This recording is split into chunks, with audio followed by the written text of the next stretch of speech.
Does it work? Doesn't look like it's working. So, and welcome back to Lake of Voices. It's been quite a while since we saw those horrific things.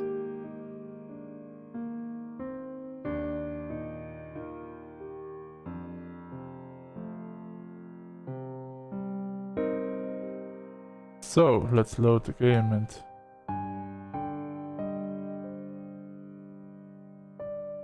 what? That must have been the last time I played, right? It? Yes, it is. I suppose it is. My words came out slowly and hesitantly. So she might change her mind if I bide my time. I want to do more, but I cannot think of what else I can do for her. Then, goodbye. If you need anything, I will be close by. Yes, thank you. I'm sure I'll see you soon. Her response is sincere. It is enough to ease some of the worry smile for weekly. Nothing else to say. Take my leave. I find that I've been packing back and forth for quite some time. Finished my check a while ago. So now I've got nothing left to do but aimlessly wander. I'm overcome with restlessness. Salem may be safer than the bridges, but it is far from enough to ease the mind. I quietly sigh and decide to wait on my own. Go back now, whoever I encounter will know that I don't want to be alone. It is more troubling than simply staying where I am. I sit down and silently listen to the ambience of the island as I wait for time to pass. Can only hope this will all end before I can no longer keep myself together. The sun begins to descend in the sky, and the light starts to fade into the fog. I feel relieved that it is almost time to leave this island. A chill slips down my spine at the thought of what comes next, however. Bemel and Margaret soon arrive. Upon seeing me, she tries her best to greet me, though it's clear she's not doing well. Bemel gives me a half smile as he waves. Hello, Kika. Hello there. I wave back at them and walk over. I'm glad they're here. I don't want to be alone any longer. Hello. The atmosphere grows tense as the quiet stretches on. Margaret shifts around. Bemel seems torn between saying something, keeping the silence. Before too long, the guide arrives. His presence snuffs out all chance of conversing definitely. Keep my focus on steadying my breathing, bracing myself for what's ahead. All of us wait in uncomfortable silence until the night falls. We silently stand as one, forming a vigil of sorts. Our remaining lanterns illuminate the dark, prepared for the night's journey. And yet, the way forward does not appear. The bridges haven't risen from the depths. I glance at my side. The guy doesn't look at all pleased. Corners of his mouth have a harsh bend as he briefly loses himself to heavy thoughts. We must go to the shore. He doesn't offer an explanation for why. Instead, he goes on without us. I follow after the guide, our forehead seizing with swelling worry. Behind me, hear Bemel's and Margaret's unsure footsteps. The four of us press onto the shore. The dark waters lap at the edges of the sand, and as expected, the maze is still hidden beneath the surface. The guide grips his staff tighter still, knuckles turning ghostly white. He sucks in a breath of air, like he's about to speak, but he hesitates. We all stare at him, expectantly. After a moment more, the guide is fed up with waiting. The bridges are late. They don't arrive as soon as darkness falls. There's no telling exactly how long it will before they do. Mel's face immediately sours, and he isn't able to stay silent about his feelings. So, you're going to waste our time standing idly by? It's hardly enough time to make the trip as it is. Complaining won't make these bridges come any sooner. Must improvise with your frustrations. The wait had already been tense as it was, and knowing how much longer it will last makes it that much more dreadful. Time is by far the least of our worries. On the bridges, we are constantly moving, which makes it easy to avoid the prowlers. However, this island does not offer that luxury. Trapped here. My body goes rigid as his words sink in. More importantly, the bridges are raised above the waters. Nixie have difficulties pulling themselves up onto the bridges. The soft sloping of the shore will allow far more prowlers to drag themselves towards us. Not all will be as dangerous as the ones we've encountered thus far. However, could easily be overwhelmed. A pit forms deep in my stomach. I stare at him, aghast. I had no idea the situation was that dire. Glance from the waterline to the trees. What I'm looking for, I don't know. A sign of what become, perhaps. I wonder if those fires had anything to do with this. Mel's words are biting as he wonders aloud. The guide answers by Mel firmly when they put into speculation. No. Whatever magic controlling the bridges is inconsistent. Humans haven't found a way to impact it. Can only do temporary physical damage to the ports. But Mel is still displeased. Margaret moves into discussion, her mood rapidly declining as well. Well then, what should we do? We shouldn't stay on the shore if the monsters could be coming towards us at any moment. The guide closes his eyes and suddenly looks very worn down. Staying in the center of the island is the safest option. However, there's the risk that we may not be able to reach the bridges when they do rise. Prowlers could have taken full control of the shore by then. Remaining here with our lanterns will ensure that the prowlers cannot move freely. My brows involuntarily knit together. I don't like the sound of taking additional risk in an area that is already so dangerous, but our options win. I will not be kept on this island for another day. The shore is where I will be. You may wait at the edge of the forest, even at the center of the island if you fear being attacked. If the prowlers come between us and you fail to make it to the bridges, I will leave you behind. Mel spits hatefully under his breath. Of course he would. True generosity is not something we respect from the guide, but it's not the conversation we need to have at this moment. The guide has made his decision, and we must make ours.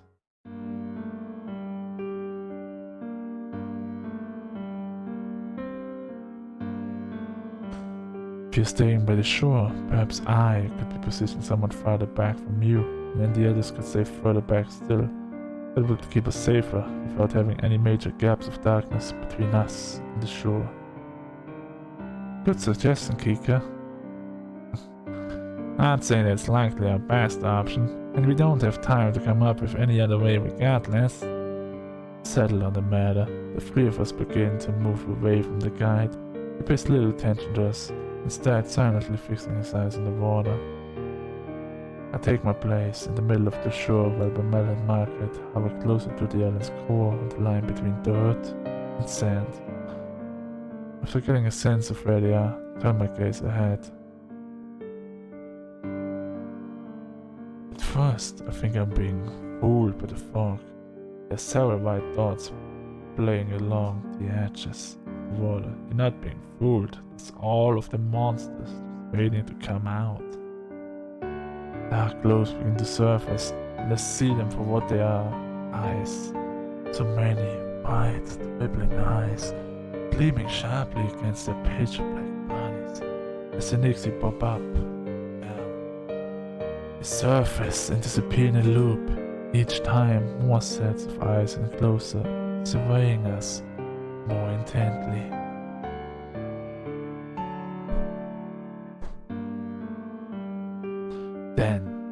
cackle.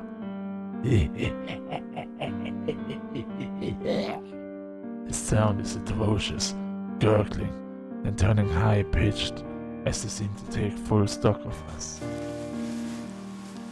The lights in their eyes somehow seem bright as the first of the Dixie dig their claws into the sand and begin dragging themselves upon the shore. I plant my feet firmer. A shrill shriek pierces the air, accompanied by a telltale hiss. I whip my head backwards over the sound, only to be greeted by cold black darkness. I cry out desperately into the void where Margaret and Bamel stood. What happened?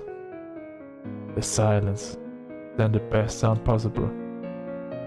Margaret's voice replies, armpit shakily. I was a brawl in the woods. I didn't notice it until it was already so close to me.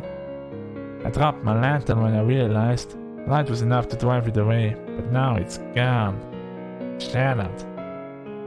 Swerved my head back to make sure the shore is still clear before I sprint over to release them from the darkness with my own light. Margaret stares down at the ground dejectedly when I arrive. Bamel has his hand placed on her shoulder. I didn't see the thing either. The monster blended in far too well with the dark crooked trees of this place. With a sad smile as I brought her too closer. I make a small fire for light. Margaret sniffles loudly. It may work for now, but what will we do once we're back on the bridges? We will manage. Big firmly trying to assure her, and even guess how effective the attempt was. Well, Bamel begins to gather dry twigs, stones, and grass to craft a fire with. Margaret moves to help him, but she still looks terribly upset. Still awful. It's not her fault. Dig a few inches down in the sandy soil before making an edging with the rocks to stop the fire from giving us a repeat of last night. I'll lay the fuel quickly and light the match at the base of the pit. Margaret stokes the fire with Bamel feeding and twigs. The grass ignites easily and showers the air with enough light to keep anything else that might be lurking in the forest at bay. I release a discreet sigh. I'm truly lucky no one was injured or lost during the ordeal. Kept that thought to myself, however, fearing it would only make Margaret feel worse. You should go back to your position, Kika. It will all be for nothing if you can make it onto the bridges in the first place. Right. Force myself to sound bold. You're going to get through this, you fucking bitch. Margaret attempts to smile at me and Bamel waves us cautiously back up to my original position. I return my full focus to the shore. As we feared, this is becoming a pressing situation. More prowlers rose from the waters where my attention was on those two. They've surrounded the guide on both sides. The only way to gain distance from them would be to delve further into the island, yet the guide shows no signs of giving up his position. He remains where he is, resolving to keep all the monsters near him in his sight. I grew more unnerved the longer I watched this. The guide seemed impervious to the danger of Sinlos. The first case where I can tell whether he will continue to be fine as always or not. It's a distressing notion. Creep ever closer and stay silent a little longer. The safety is most important. Consider retreating. He doesn't face me, but replies, I cannot do that. Nixie recognized signs of weakness. Backing away will only increase the odds of them attacking. Grip my lantern tighter as I swallow hard. What can I do? As to answer my own question, a thought whispers into my mind, and I look down at the lantern in my hand. But throw it. As long as I don't let it go too far down the shore, doesn't seem plausible that Nix could take it. But I do lose the lantern, especially after Margaret lost hers only moments ago then.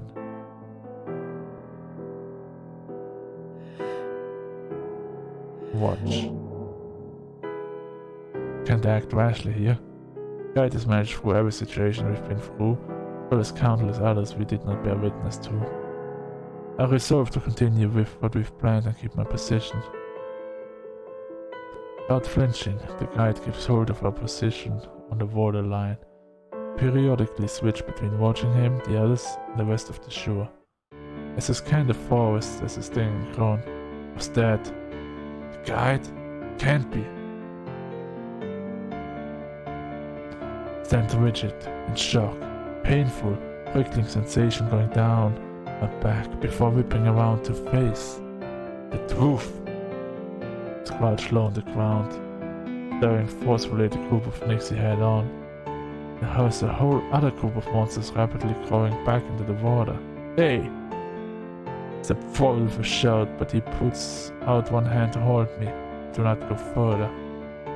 I and those creatures motionlessly watch for what he will do. His fingers curl tightly around the upper half of his staff.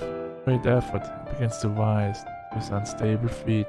The moment he's fully upright, the guide aggressively swings his lantern at the encroaching Nixie. He catches them completely off guard, and they scatter to rejoin the rest into the black depths. The guide crumbles back into the sand unceremoniously. You can hear his ragged breaths to regain his composure. He tugs at one side of his cloak, bringing it close around himself. Covers up a dark, growing stain, gripping for his white pant leg. Even while collapsed, seems compelled to hide his fragility. Is that admirable or saddening? I don't know anymore. The guide roughly pulls himself back onto his feet, forces himself to remain standing. The rest of us must remain strong, well if we are to survive this night. Gripping my lantern, watch over everything and everyone inside vigilantly. After an untold period of time, the water begins to stir. There's an unusual gurgling, a sound I never thought I would be relieved to hear. Slowly, quickly, the bridge's nightly appearance. Sinless is an overwhelmingly cruel environment. This island had felt like a safe haven such a short time ago, but it has been twisted to the point where I am grateful for a chance to return to the maze. And we may not even reach that. One Nixie are breaching the water and wrenching themselves in the sand. The guide insists this to all of us. We have to leave! Thanks to his position on the shore, the guide is able to board the bridges without confrontation. For the rest of us, however, the Nixie begin to crowd the opening. It appears they want to get on themselves. We have desperately little time before we cut off from the guide. I look to my lantern. Will his light alone be enough to cause him to disperse? Come on! Marco shots cut straight through my thoughts. He's advancing towards me, holding a heavy stick with the end set on fire as a makeshift torch. The sight is striking. It won't last long. We need to get through. Now! He needs to not say any more. The three of us push our way forward as we advance. Mark with a laser plan. I'll toss the branch when we get close. The smoke smearing off the string is making it even harder to see than usual. So, you tell me when it's time, Kicker? I can do that. The shore approaches closer and closer. Every single one of the Nixie turn their attention towards a small group. Now. After loading Margaret, she gives her all to hold the flame ahead of us while avoiding setting the bridge itself on fire. The monsters flee from the torch. The path is clear. We waste not one moment sprinting towards the bridges. The others near my side. I amble back into the maze. We don't stop until there's a considerable distance between us and the shore. It is there that we encounter the guide. Upon seeing his figure, I hide a sigh of relief. We have been left behind. Our arrival doesn't change the guide's empty expression. He doesn't say or do anything, instead allowing all of us to catch our breath. Meryl starts to laugh incredulously through uneven breaths. Such recklessness! I can hardly believe it worked. Marco chimes in, equally as amazed and exhausted. I don't know how he managed to do nothing wrong. Feels far more fitting for this journey. Yeah, you could have burned your fingertips off, or perhaps the bridges could have gone up in flames. Margaret looks at him curiously, but Mal gives her a wink. That would have been the outcome if I was handling the torch, you think? Yeah, probably. Margaret's lips clicks in the smirk. Yes. We watched at a moment of triumph for a little more before the guide ends in silence. I need to start walking. We've already lost much time, as it is. Almost as soon as he finishes his statement, he stumbles, nearly falling back down. His hand slips down the shaft of his staff as he sinks to the ground. Gasps under his breath. Are you right? Is there anything we can do? I don't have much, but I could still clean and wrap it. Take a few hurried steps closer. I reach my hand out towards him, but she curls away from like a barn cat. He turns his gaze up to me and shakes his head. I tended to it myself, and he was still on the shore. Moments tick by as I stare at him, growing ever more nervous. Horrible as his injury is, the larger situation at play is dire for all. It is a weight bearing down on each of us, threatening to bring the entire group to its knees, rather than only our lead. You can stay here. Are you able to walk? The eyes, his feet with gritted teeth and clenched his staff tighter. Not like this. Beat of quiet passive work continues, his voice slightly whacked. I have a way. Will be enough to get to the other side. Shaking, he moves a hand from his staff and reaches into his cloak, searching for something. I have little other choice but to watch as he searches his pockets. Panic that we thought was past, that's creeping back in. It reaves a small vial with a vicious liquid inside. Looking it slightly as he holds it up, I peer at it, curiously. Drinking this will numb the pain. I'll be able to ignore it and my leg is injured for the time being. I analyze the vial hesitantly. I'm pensive as I mull over the possible artifacts it could have. Something potent would be a miracle drug if there were no downsides along with the positives. Is that safe? Must cause drowsiness or have some kind of an impact on you. Not to mention pushing your legs around when it's in the state could permanently ruin it. He regards me as his lip twists partway into a snarl. My leg isn't broken. It will heal without issue once I'm able to treat it. In order for that to happen, however, I need to live.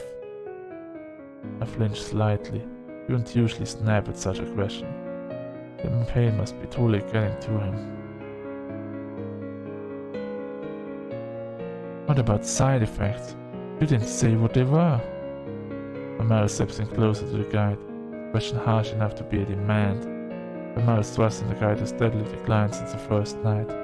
The way he's acting, I cannot ignore the sense that it may come to a head before the journey is over. The guide levels a deeply unimpressed look at Amal, then sighs, raising the bottle up so that it's more visible. Switches almost impatiently. And slow reflexes and cloud the mind. Immediately Bemel's eyes widen with ridiculously. Margaret quietly gasps, bringing her hand to her mouth. The guide heaves another sigh.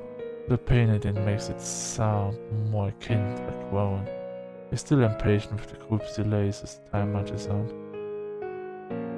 I will only be taking half a dose. I won't ease all of the pain. However, it will reduce the odds that will be notably impacted by any adverse effects. I know how you feel about others coming close to you, but is that truly the best solution to a situation like this? You need to be clear-headed here. Margaret looks at the bottle and then at him, skeptically. Amal takes another heavy step forward and meets the guy's eyes stunnedly. No. You can drink something like that. I'll carry you. Amal presses forward, encroaching on the guide's personal space. The guide visibly shrinks back again. However, you can't travel much farther away due to this injured leg. That won't. Before the guide can put forth another word, Bamel brazenly snatches the bottle straight from his hand, only stunned to silence by Bamel's action. Even the guide is trouble expressing any sort of emotion beyond furious disbelief. Bamel ignores all of our actions and smiles triumphantly, holding the bottle like a trophy. You have made it very clear that at the first inconvenience you would leave us all for dead in the water. As you are now, that is impossible.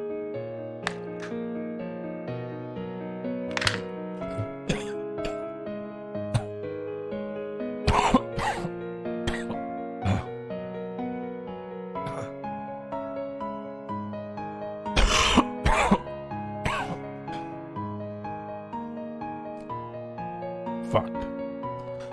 Starting to be like my mother, and that's not a good thing. The guide narrows his eyes at Bamel, only gives him a taunting grin. So, this isn't about any possible adverse effect. You want to leave me injured and immobile on purpose. Bamel shrugs, then returns to smirking almost cockily. If there were no side effects, I likely would have thought nothing of it. However, mentioning those risks triggered something in my mind. You've never done what's best for the group. You only choose the safer option for yourself.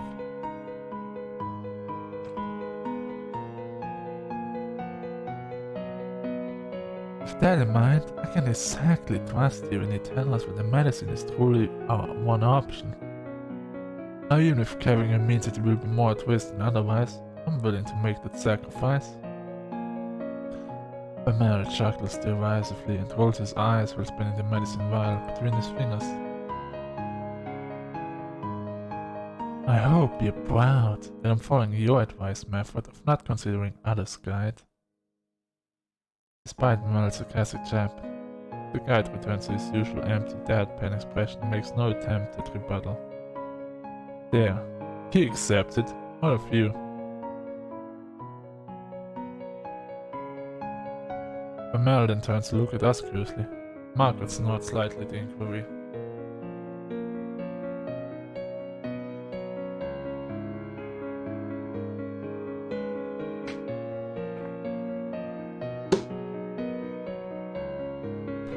That's not what Soil advised. That's not what Soil advised. I never expected even you to attempt something like it. What if the guy had another bottle with him? Would have all been abandoned by now. Bamel pulls a mischievous remarks. I'd have taken that bottle too. Margaret shakes her head at his response. However, she doesn't seem too upset over this. Seems more at ease than she has been for some time. Bamel seems rather pleased by the reaction thus far, grinning widely at us. If anyone is worried about my ability to carry the ride for the rest of the night, he shouldn't be. Rest assured, a willowy man like the guide won't slow me down whatsoever. He puffs his chest out proudly. I don't know where I left the bottle cap. There it is. My bad.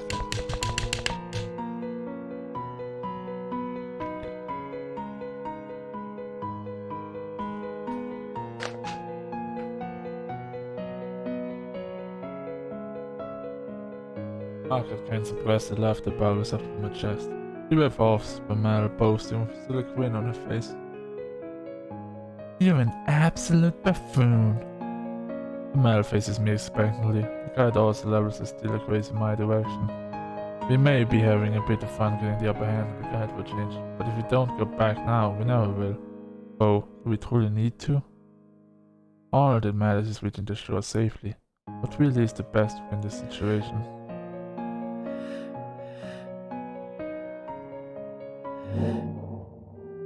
I feel nerves turning my inside shivery as I think over doing something so drastic. No matter fear, this has to be done. Even if the guide can be trusted to show us the correct path, he's not reliable when it comes to anything else. If we let him do as he wishes, it's very possible at some point during this night he would leave us to die.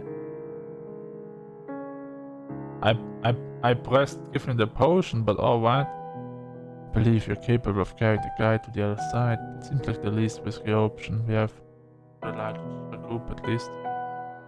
Bimal lets out a small triumphant laugh, tosses the vial over to me. I catch it, quickly tuck it away in my pocket. I'll return it to its rightful owner once we've made it to shore. Bimal steps back up to the guide's side. He will shrink slightly beneath him. The guide narrows his eyes as Bimal goes near. Fret not. I will take proper care to lift you. This isn't my first time with an injured traveling partner. I'll have to hoist you over my shoulder since we've still got a ways to go. After they don't make too much of a fuss about it. The guide stares at him plainly.